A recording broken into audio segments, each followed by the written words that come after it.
Sup folks, it's Ray Pooperton III back with another COD Zombies video. Today I've got everything you need to know about Mega Abominations, Megas for short. As always, it is solo friendly and has chapters integrated into the video and below in the description for easy navigation. This guide will cover everything you can think of in regards to Megas, their background, attacks, easiest weapons and methods to defeat them, how to complete Act 3's Pack 3 mission, most firepower, and how to get the calling card pin pulled.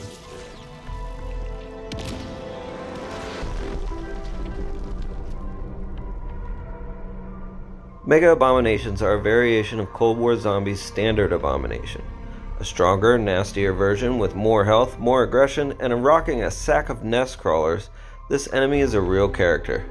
The Abomination and Mega seem like cranky cousins of the Margwa introduced in Black Ops 3. All three have 3 heads that are actually mouths and blink like eyes. Kind of a mind frig, isn't it? The Mega, Modern Warfare 3's version, works much like the others. Kill all 3 heads, Mega dies. You can do damage when the mouths aren't open, but do critical damage when firing into an open mouth. The naturally spawning Mega Abominations spawn randomly in the 7 spots on screen. All large areas in the red zone, these spawned Megas can despawn and respawn again with full health if you move too far away. Sometimes they just disappear forever at that spot. There are a few tricks for each spot, and I'll show you here.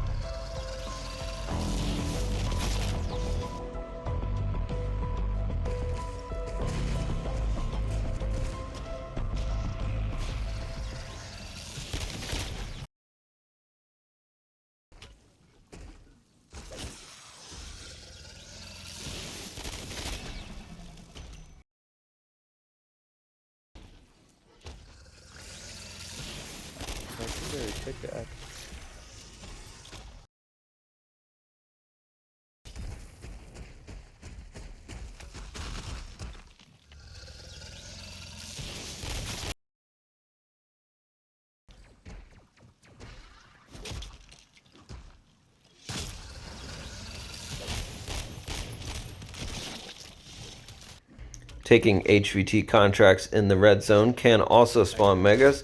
They have a bit more health than the naturally spawning Megas, just like the mini-boss HVTs.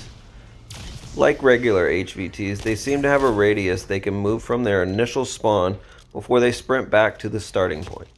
This can cause some health regen, but with Megas, when the 3 heads are gone, regardless of health, it explodes. The heads will not grow back.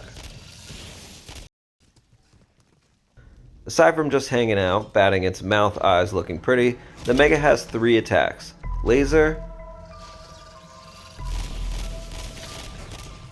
Charge, and what I like to call Berserk Mode. They also do a war cry of sorts. Quite the characters indeed. 9 times out of 10, the first or second attack will be the laser. While terrifying, it's what we want. When the Mega shoots its lasers, all remaining mouths will be open. This is the easiest time to take out a head. The heads are also exposed when it roars to Valhalla for strength. When it charges, you'll see them rev up and aim. Then it will charge in a straight line at wherever you're at when it starts moving. If it hits you, it will stun you, hindering run and general movement. You can avoid this by running in a straight line perpendicular to him. Then we have Berserk Mode. This is what we want to avoid. The Mega does quick charges followed by a sprint straight at you for another charge. This can go in a loop forever if you don't interrupt it. You can interrupt it by maneuvering to places they can't reach, zipping up to a roof, mantling things they need to move around, getting into the water, they all work.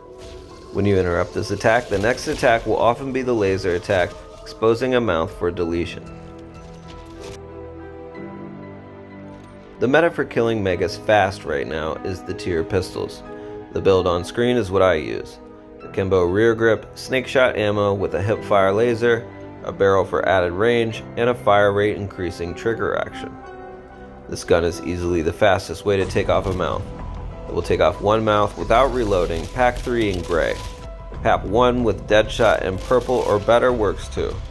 Pack 3 in Legendary, and it takes 1 bullet from each gun. And it melts every other boss too. And one-shot zombie with each gun, allowing you to cover your reloads with the other. The meta may change, so stay tuned to your favorite Discord, YouTube channel, or subreddit to keep on top of patches with nerfs, buffs, and new weapon releases. If you have an insured slot available, bring in the fastest gun for killing megas. Tools and pap crystals are optional, but if you don't bring in any, you will need to spend most of the match grinding contracts to get triple packed and at least purple rarity.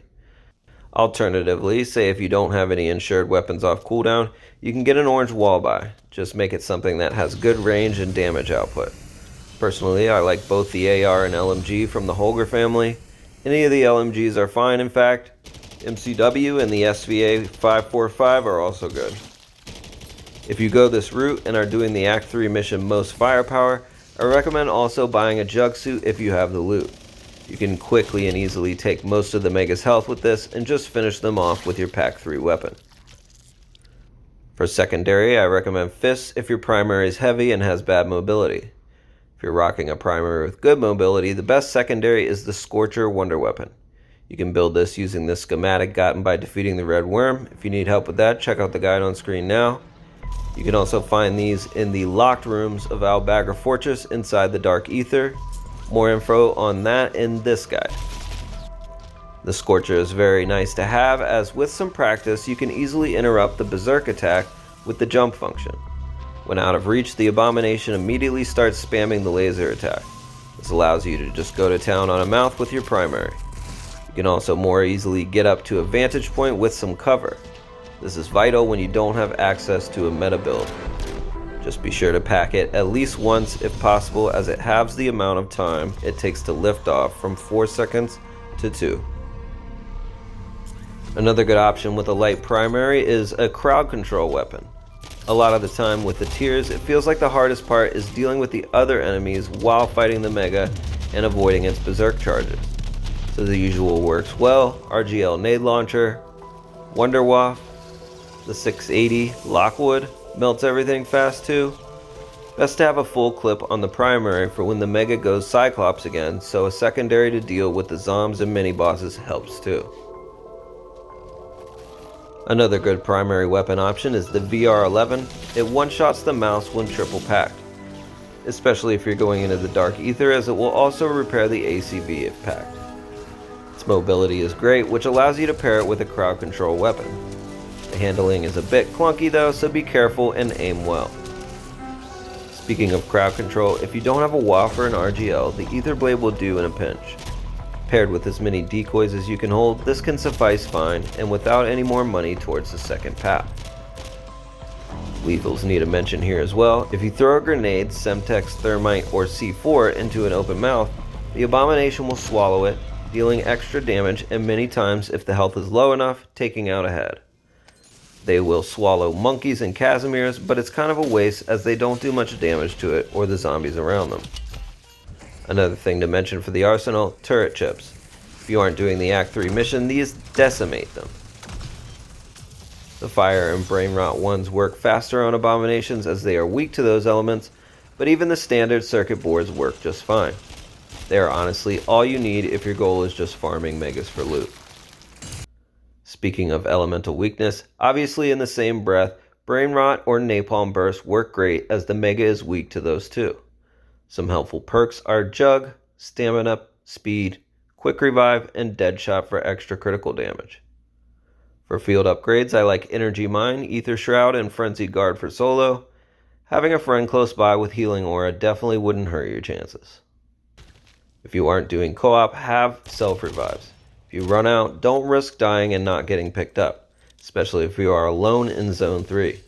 Go run and buy another. Many times I've had lobbies where no one is very experienced and remains on the outer edges of the map. Getting picked up from a plea can be a hit or miss, and likely the latter in these types of lobbies.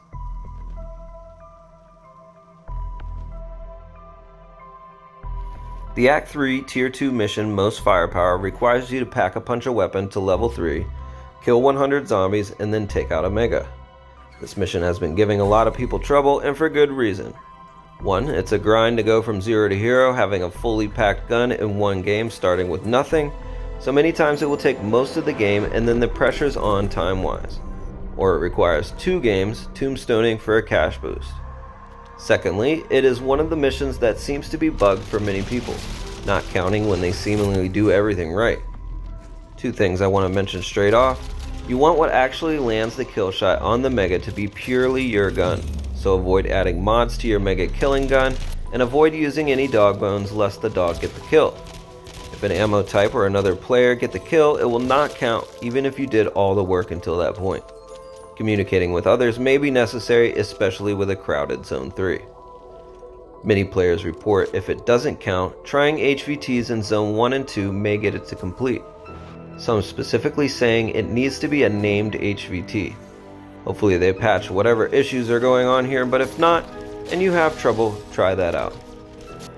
If you're having trouble with the time limit, consider tombstoning a game for cash or using up some of those precious ether crystals and tools to upgrade your gun and give you a head start. You get a flawless crystal from the first Act 3 mission, 2-factor authentication, and an epic tool from the next mission, Firestarter, which can be a massive help if you haven't used them yet. Check the rewards section of your stash and see what you have stockpiled. Last thing to mention, if the timer is running out and you haven't managed to kill the Mega or get the last of the 100 zombie kills, consider going into a story mission or the Dark Ether. Killing Megas in there reportedly counts, and there's tons of Megas in the Dark Ether, as well as an easier Tier 2 Mega in the Act 2 story mission. Just bring in an RGL if doing that. It's very tough to solo Act 2 story mission without it. I wasn't able to test this personally, so take this with a grain of salt.